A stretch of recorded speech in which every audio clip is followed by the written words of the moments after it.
높은 산에 등반을 할 때쯤 되면 산으로 올라가는 사람이 있고 산에서 내려오는 사람이 있습니다.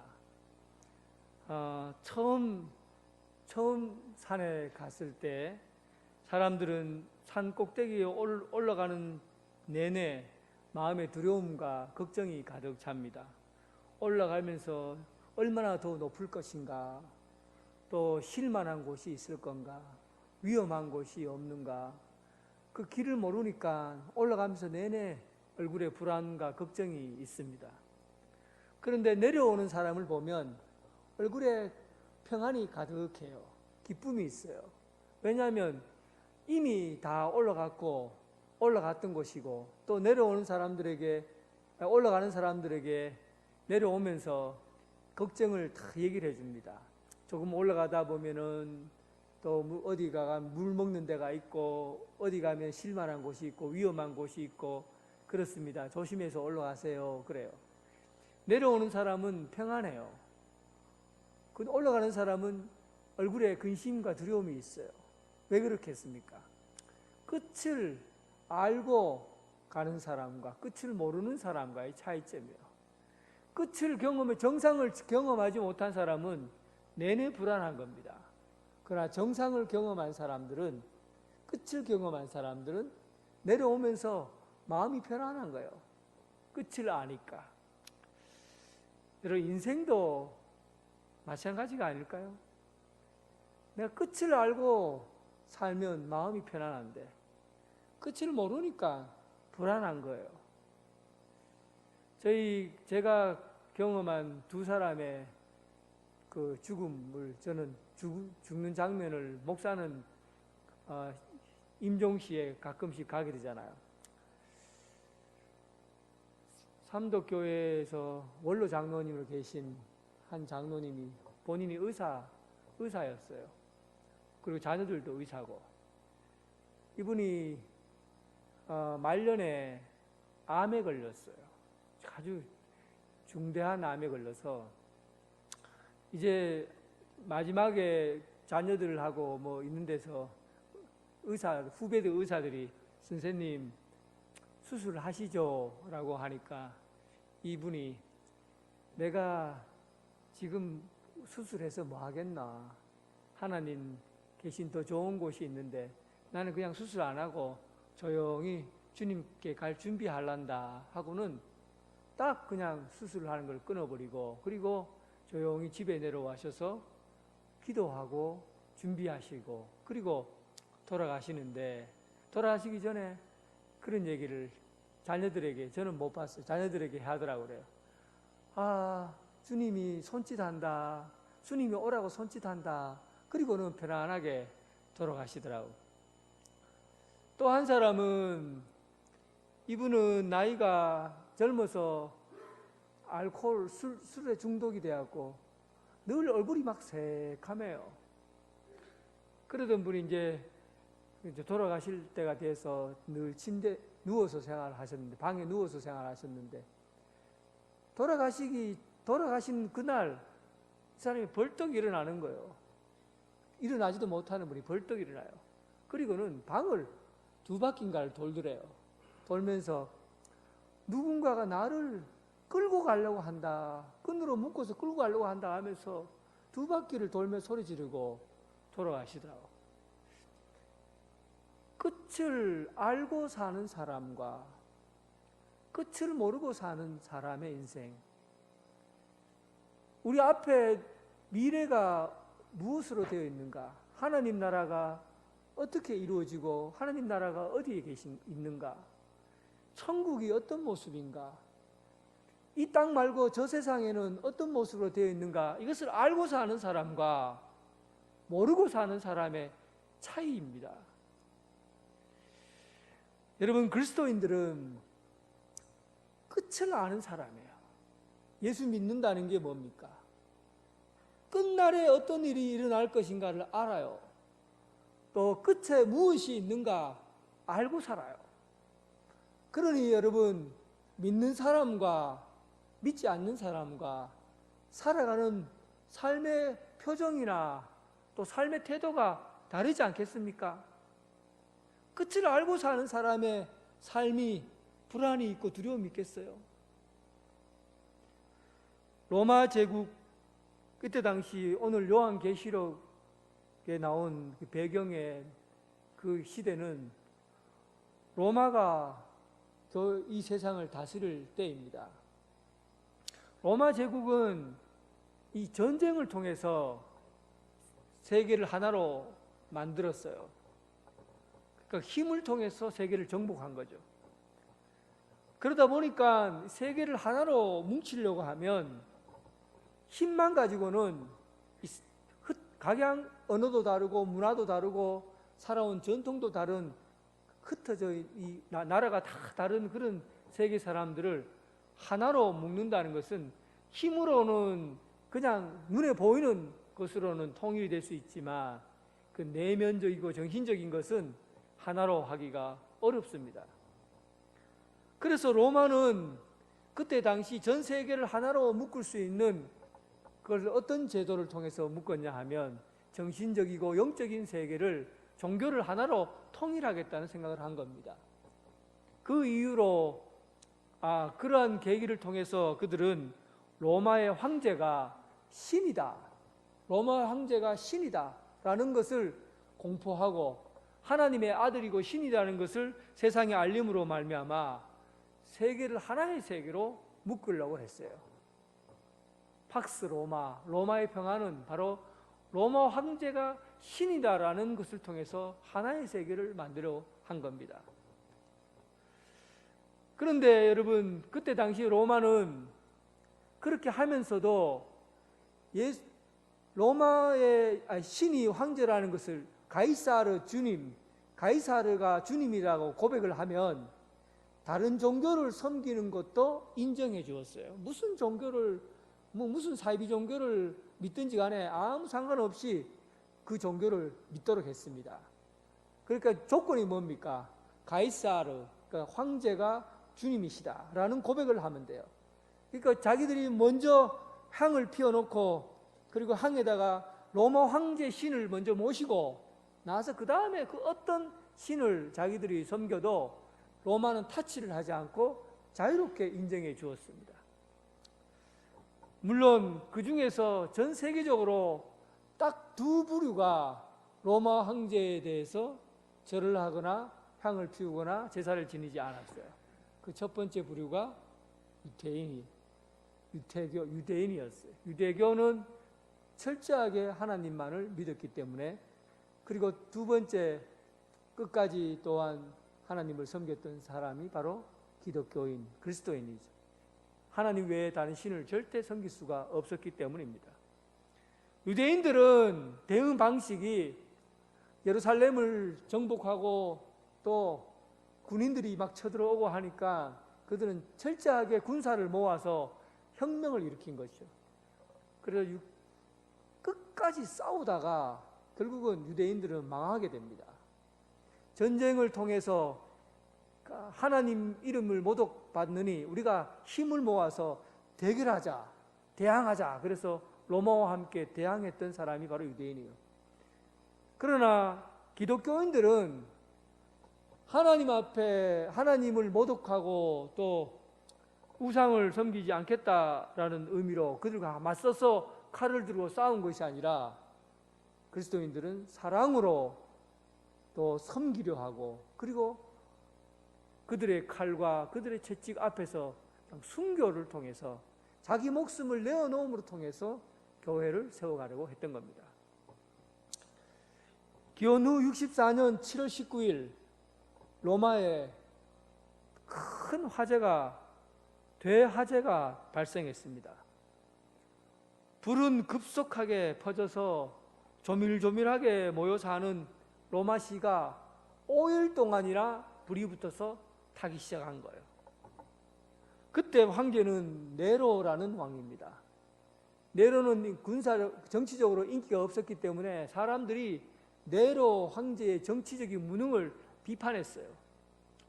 그러자 네로는 이 일들을 누군가에게 책임을 떠넘기고 그리고 자기 살 길을 모색했는데, 그 책임을 떠넘긴 데가 바로 기독교인들이었어요.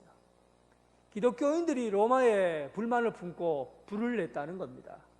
그리고는 기독교인들이라고 하는 사람들을 무조건 잡아들이고 개를 풀어서 찢어 죽이고 십자가에 못 박아 죽이고, 그리고 밤에 불을 밝히기 위해서 사람들을 죽여서 불을 밝혔습니다. 이렇게 잔혹한 로마 황제 네로에 의해서 기독교는 엄청난 박해를 받았습니다.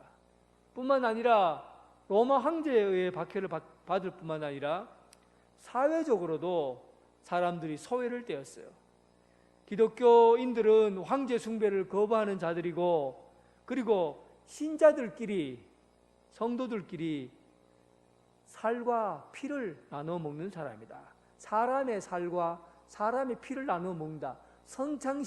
선창식을 가지고 이것은 주님의 몸이요 주님의 피요라고 하니까 빵과 포도주를 마시는 것을 일부러 소문을 내기를 사람 인육을 먹는 사람이다 라고, 식인종이다 라는 소문을 퍼뜨린 겁니다. 그리고는 로마에서 모임을 하는 목욕탕이라든지 공공장소, 시장 이런 데는 기독교인들이 못 오도록 그렇게 막았습니다. 이런 십자가에 달려 죽기도 하고 사자굴에 집어넣기도 하고 온갖 고난을 다 당했는 것이 바로 그때 당시 교회였습니다. 여러분, 만약에 이렇게 생각해 볼 수 있잖아요. 전능하신 하나님께서 살아계시고 또 죽은 예수님을 죽이셨다가 죽은 분을 살려 부활하신 분이라고 하면 초대교회 교인들을 왜 이렇게 박해를 당하게 했을까? 아니, 솔직히 말해서 이렇게 할 수 있잖아요. 다니엘서에 보면 하나님의 말씀을 순종하는 다니엘과 그의 세 친구들이 뜨거운 풀무불에 펄펄 몇천도가 되는 풀무불에 사람들을 집어넣었는데, 집어넣는 사람이 불에 탈 정도로 그렇게 뜨거운 불에 들어갔는데 다니엘과 그의 세 친구들은 그 물속에서 헤엄쳐 놀고 있어요. 그러자 여호와 하나님이 살아있구나 하는 것을 그 나라 임금이 알게 된 거죠. 그리고 다니엘 말년에 그가 그 모함에 의해서 사자굴, 맨날 며칠 굶은 사자굴 속에다가 다니엘을 집어넣었어요.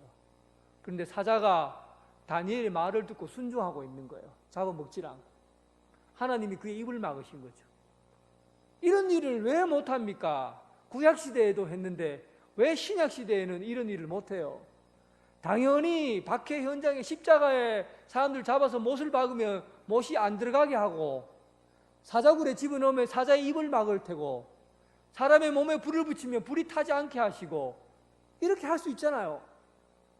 그런데 여러분, 그들이 십자가에 못 박혀 죽도록 그대로 내버려 두시고, 그리고 자녀들과 그 온 가족이 예수 믿는다고 다 불에 타 죽어도 그냥 그대로 놔두시고, 개에 찢겨 죽고 사자굴에 들어가서 죽고 온갖 고난을 당해도, 그런 고통을 당해도 왜 그대로 가만 내버려 두셨을까 하는 겁니다.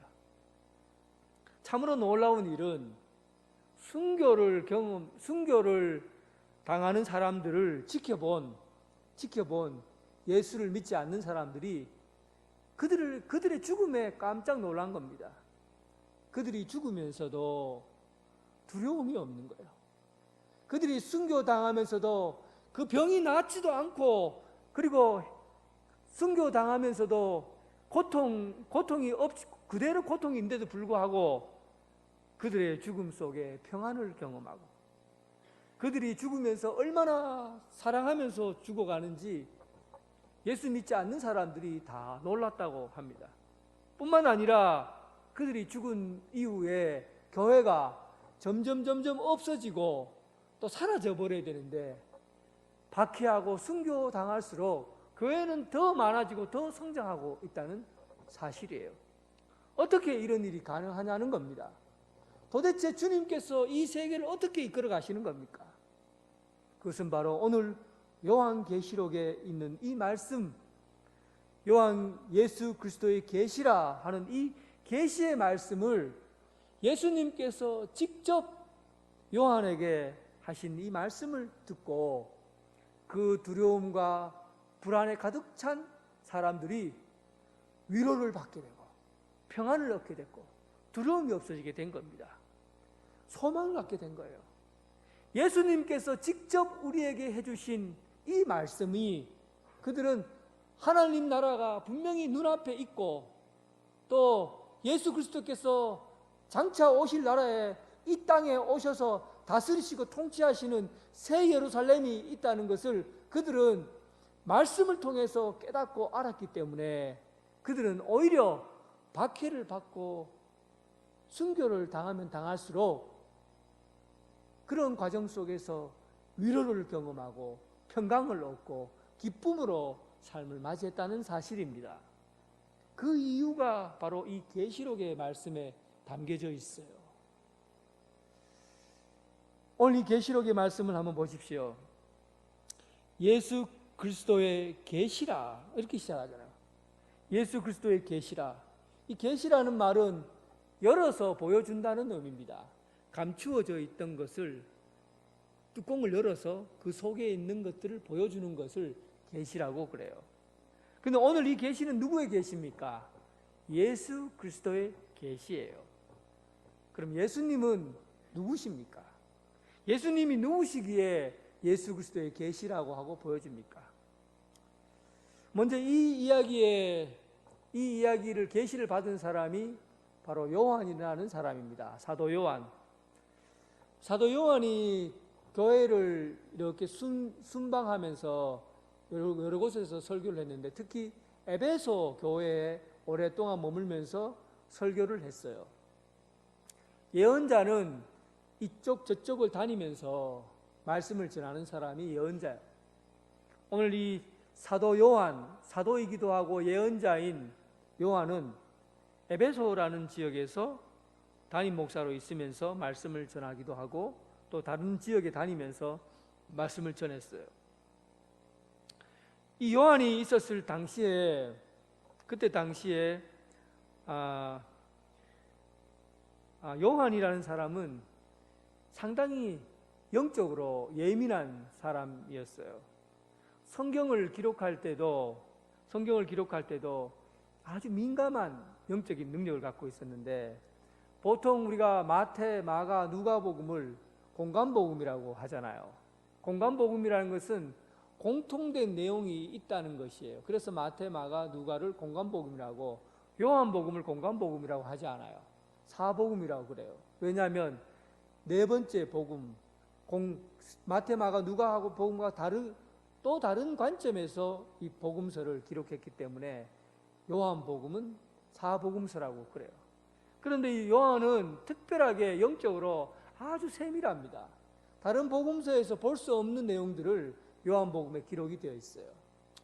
예를 들면 막달라 마리아가 예수님의 무덤 앞에 갔을 때 굴속을 들여다봤다고, 다른 복음서에는 막달라 마리아가 어떤 행적을 했는지 자세히 기록되어 있지 않은데 굴속에 들여다봤다고 표현되고 있고, 또 예수님께서 부활하실 때 다른 복음서에는 예수님이 부활하실 때 그 모습을 자세히 기록하지 않았는데 이 요한은 예수님이 부활하시면서 옷을 개켜 놓았다, 굴 속에다 개어 놓았다 하는 것까지도 아주 세밀하게 기록하는 사람이 요한이에요. 그렇게 영적으로 굉장히 예민한 사람이었고, 그리고 또 시야가 아주 탁월한 사람이었어요. 그러다 보니까 그때 당시에 사도 요한이 있었을 그때 에베소 지역과 그 7교회뿐만 아니라 많은 교회들이 있었는데, 그때 그 수장이라 하는 베드로는 순교를 당하고, 그리고 바울도 순교를 당합니다. 기독교에서 수장이라고 하는 사람들이, 많은 사람들이 순교당하고 죽었습니다. 그런데 유독 특별하게 오랫동안 살아있으면서 마지막까지 이 요한계시록을 전하고 했던 사람이 있는데 이 사람이 요한이에요. 요한은 90세에 밤모섬에서 죽습니다.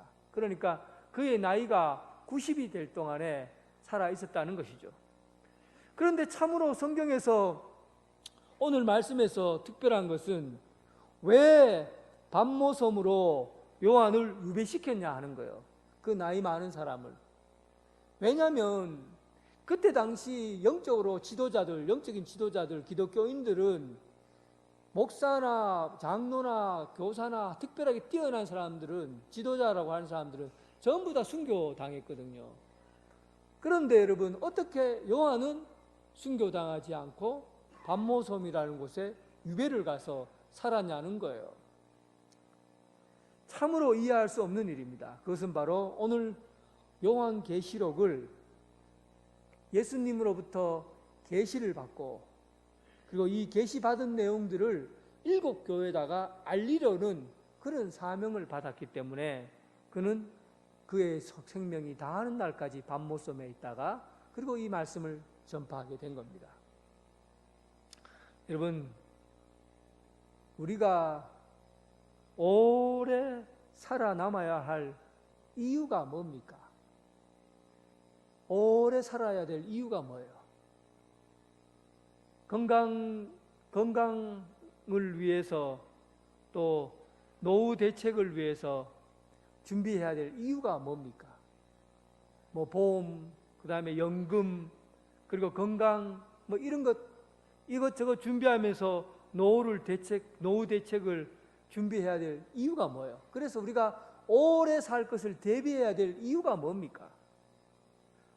오늘 요한은 그가, 다른 사람은 목숨이 얼마 되지 않아서 다 죽고 순교당했지만은 요한은 90세까지 살았어요.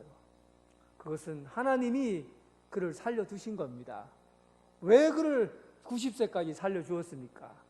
그것은 바로 하나님께서 그에게 행할 사명을 주었기 때문에 그래요. 사명을 감당해야 될 이유가 있기 때문에 그는 살아 있었던 겁니다. 이렇게 보면 우리들에게는 한번 우리들의 이야기로 비춰보세요. 우리가 오랫동안 살아야 될 이유가 뭡니까? 지금 오랫동안 내가 살아 있다고 한다면 그건 다 이유가 있는 겁니다. 어떤 이유입니까?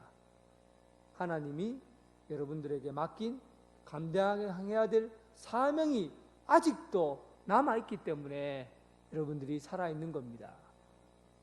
그래서 여러분, 지금 내가 살아있는 것에 대해서 어떻게 하면 내가 좋은 약 먹고 또 연금 잘 받아갖고 오랫동안 그냥 건강하게 살 수 있을까? 이렇게 사는 것 여러분 의미 없어요. 우리 그리스도인들에게는 이런 삶은 의미가 없는 겁니다. 우리가 나이가 들어서 오랫동안 살아 있어야 될 이유가 있다면 하나님께서 나에게 맡긴 사명을 감당하는 그 시간이 여러분들의 생명의 시간과 동일하다는 거예요. 지금 여러분 노후 대책 준비하고 있습니까? 하나님께서 내게 맡긴 사명이 무엇인가를 깨닫고 거기에 맞추어서 준비하시기 바랍니다. 여러분 인생의 수명이 얼마나 될까 걱정하고 염려하는 것, 이거 그리스도인들이 해야 될 일이 아닙니다. 세상 사람들이 하는 이야기죠. 우리가 살아가면서 어떻게 미래를 준비할까가 아니라 어떻게 주님께서 우리에게 맡긴 사명을 감당할까를 준비해야 되는 겁니다. 우리 교회가 어떻게 그 긴 시간을 갈까?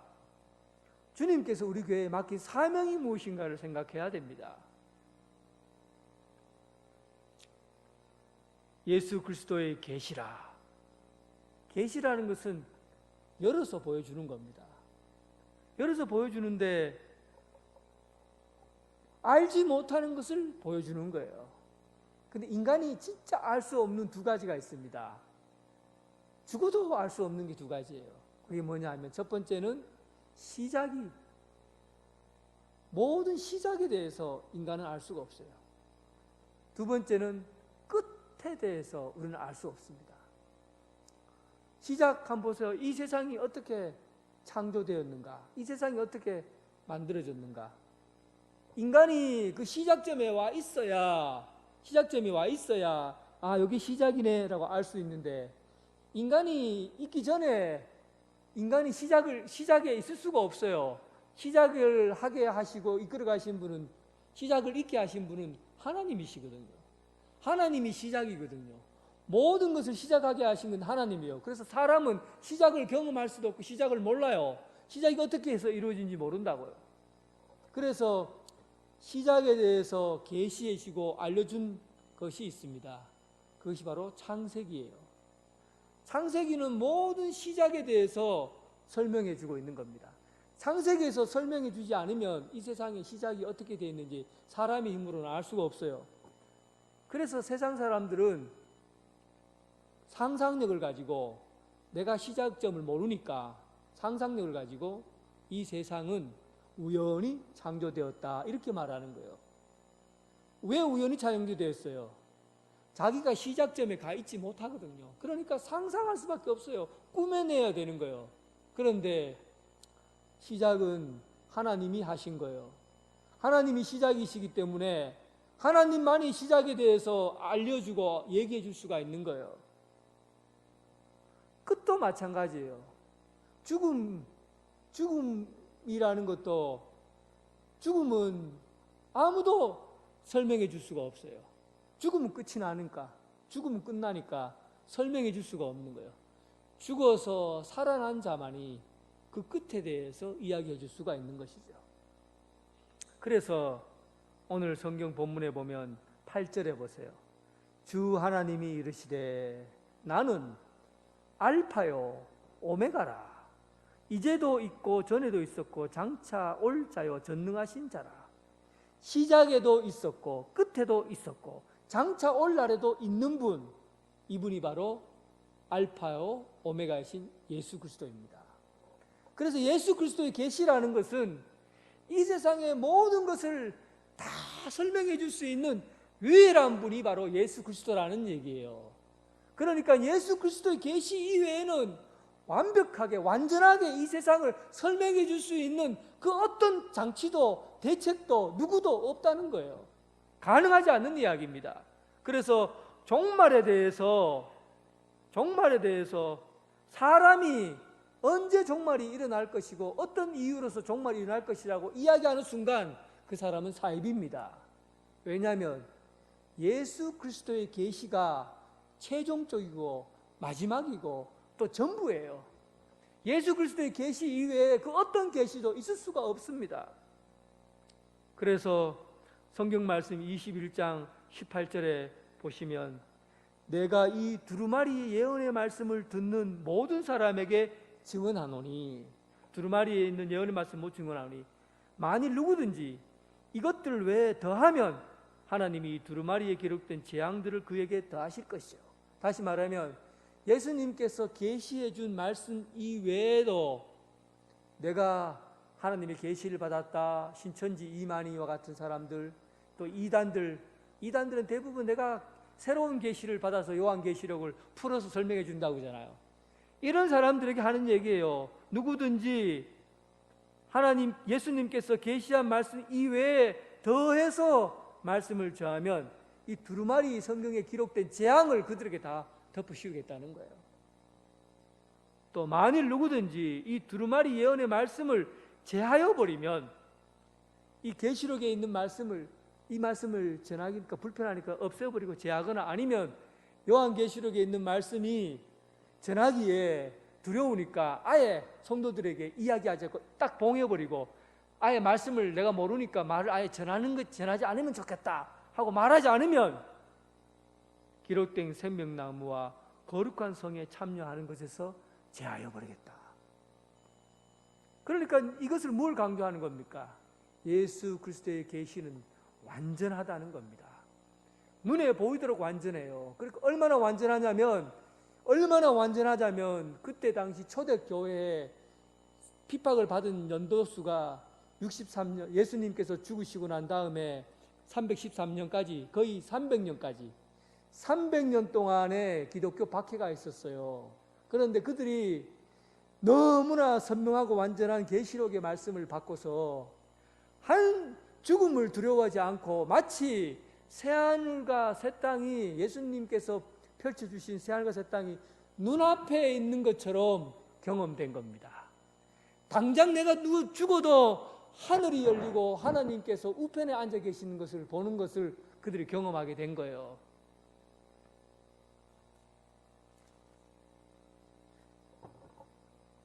스데반 집사가 돌에 맞아 죽을 때 많은 사람들이, 유대인들이 돌을 가지고 그를 쳐서 길거리 앞에서 스데반 집사를 돌을 쳐서 돌을 들어서 죽였어요.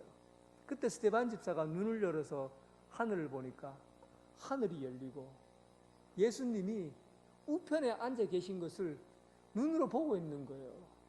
자기는 지금 죽음이 다가오고 있는데 그의 눈에는 하늘이 열려 있는 거예요. 눈앞에 있는 거예요. 그러니 여러분, 그의 죽음이 두려움이겠습니까? 그때 그가 하는 얘기가, 스데반 집사 죽으면서 하는 얘기가 뭡니까? 예수님, 저들의 죄를 용서해 주십시오. 그리고는 죽음을 맞이합니다.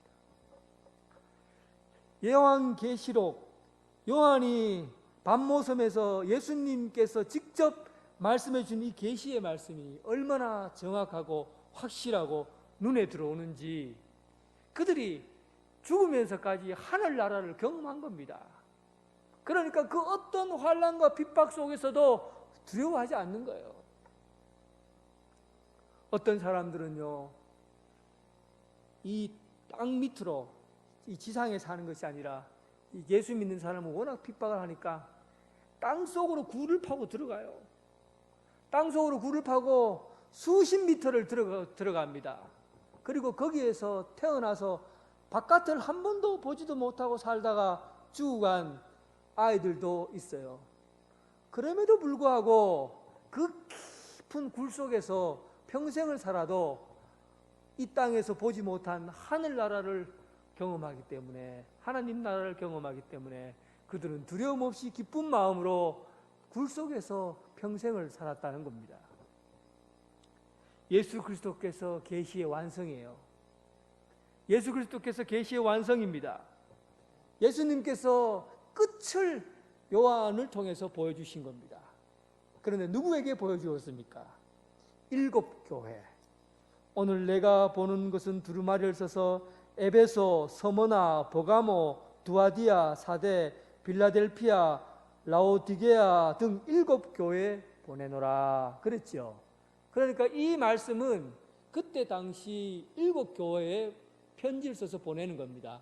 7이라는 숫자는 완전수예요. 그러니까 전 세계 교회를 통칭해서 시간을 초월한 2000년 전의 교회와 지금의 교회를 포함한 모든 교회에게 보내는 편지입니다. 그래서 예수님께서 계시한 이 온전하고 완전한 계시를 교회가 참으로 교회답고 또 교회로서 이 세상을 이기고 승리할 수 있는 길을 7 교회에 편지하면서 보내준 겁니다. 이제 우리는 다음 주부터 7 교회를 예수님께서 직접 계시로 통해서 보여주신 7 교회를 우리가 만나게 될 겁니다.